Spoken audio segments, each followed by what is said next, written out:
আপনারা মিশরের কারি আব্দুল বাসেতের নাম শুনেছেন?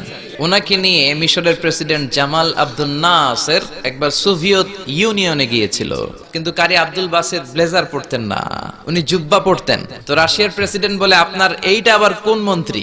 জামাল আব্দুল নাসের বলে, এটা আমাদের কোনো মন্ত্রী নয়, এটা আমাদের দেশের কারি। আমাদের যে পবিত্র ধর্মগ্রন্থ আছে আল কোরআন আল করিম, এই আল কোরআন আল কারীম উনি চমৎকার করে আবৃত্তি করতে পারে, আর আমরা সেটা শুনি, আমাদের হৃদয় ঠান্ডা হয়ে যায়। তো রাশিয়ার প্রেসিডেন্ট বলে, আজকে রাতে তো আমাদের একটা পার্টি আছে, নাইট পার্টি, এই বেলি ড্যান্স আমরা দেখবার, হুইস্কি খাবো, অ্যালকোহল খাবো, মদ খাবো। কারি আব্দুল বাসিত ইবনে আব্দুস সামাদ রাজি হলো। উনি গেলেন, উনি চোখ বন্ধ করে ওনার গলায় যত সুর আল্লাহ দিয়েছে, যত সুরের ঝংকার তিনি পেয়েছেন, সব উজাড় করে উনি তেলাওয়াত শুরু করলেন। যতক্ষণ তেলাওয়াত চলেছে কেউ মদ খায় নাই, তাকিয়ে রইলেন, মন্ত্রমুগ্ধ হয়ে শুনলেন, আর সকলের চোখ দিয়ে দার দার করে পানি ঝরতে শুরু করলো। তেলাওয়াত শেষ, আব্দুল বাসিত